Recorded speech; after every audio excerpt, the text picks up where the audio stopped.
राष्ट्रीय ध्वज स्वतंत्रता के लिए भारत की लंबी लड़ाई व राष्ट्रीय खजाना का प्रतिनिधित्व करता है।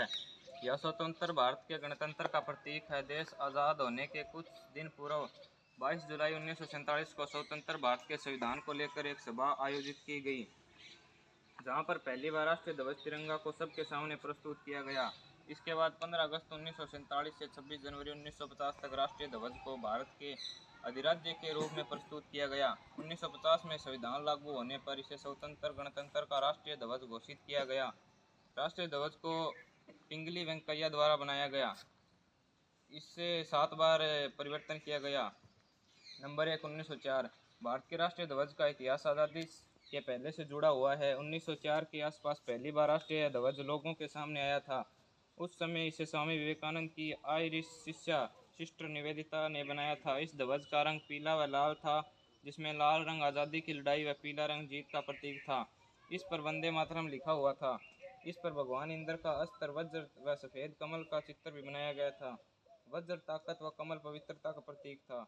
इसी साल इस ध्वज में थोड़ा बदलाव किया गया। इसमें 3 रंग ही थे, लेकिन उन रंगों को बदल दिया गया। इसमें केसरिया, पीला व हरा रंग थे।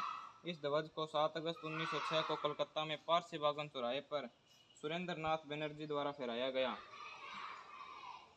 नंबर 2, 1907। 1907 में इसमें मैडम भिकाजी कामा, विनायक दामोदर सावरकर व श्यामाजी कृष्णा वर्मा द्वारा फिर बदलाव किए गए। इसे मैडम भिकाजी कामा ध्वज भी कहा गया है। 22 अगस्त 1907 में मैडम भिकाजी कामा द्वारा इस ध्वज को जर्मनी में फहराया गया था। ऐसा पहली बार था कि जब भारतीय ध्वज को देश के बाहर विदेशी जमीन पर फहराया गया था। इस ध्वज में सबसे ऊपर हरा, बीच में केसरिया व सबसे नीचे लाल रंग था। नंबर 3, 1916। 1916 में पिंगली वेंकैया नाम की लेखिका ने एक ध्वज बनाया, जिसमें पूरे भारत को साथ लेकर चलने की उनकी सोच साफ झलक रही थी। वे महात्मा गांधी से भी मिली और उनकी राय ली। गांधी जी ने उनमें चरखा भी जोड़ने की बात कही। पिंगली ने पहली बार ध्वज को खादी के कपड़े से बनाया था। नंबर 4, 1917।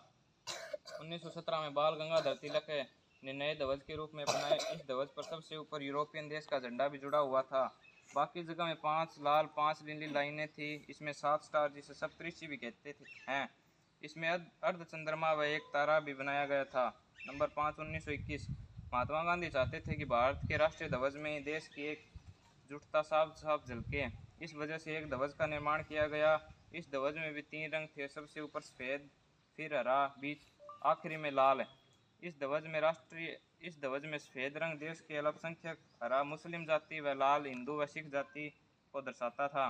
बीच में चरखा भी जोड़ा गया, जो सारी जाति की एकजुटता को दर्शाता है। नंबर 6, 1931। ध्वज में सांप्रदायिक व्याख्या से कुछ लोग बहुत नाराज थे। इन्हीं सब बातों को ध्यान में रखते हुए ध्वज में लाल रंग को गेरू कर दिया गया। ये रंग हिंदू मुस्लिम दोनों जाति को प्रकट करता है, लेकिन इसके बाद सिख जाति के लोगों ने राष्ट्रीय ध्वज में अपनी जाति को प्रकट करने के लिए एक अलग मांग की। इसके फलस्वरूप पिंगली ने एक नया ध्वज का निर्माण किया, जिसमें सबसे ऊपर केसरिया, फिर सफ़ेद व अंत में हरा रंग था। इसमें बीच में सफ़ेद के ऊपर नीले रंग का चरखा था। 1931 में कांग्रेस पार्टी की मीटिंग में इसे पास कर दिया गया, जिसके बाद ये कांग्रेस का आधिकारिक ध्वज बन गया। नंबर 7, 1947। 1947 में जब देश आज़ाद हुआ, तब देश के प्रथम राष्ट्रपति व कमेटी प्रमुख राजेंद्र प्रसाद जी ने राष्ट्रीय ध्वज के बारे में बात करने के लिए एक सभा बुलाई। वहाँ सब ने एकमत होकर कांग्रेस से उनका ध्वज लेने की मानी। 1931 में बनाए गए उस ध्वज में बदलाव के साथ उसे अपनाया गया। बीच में चरखे की जगह अशोक चक्र ने ली।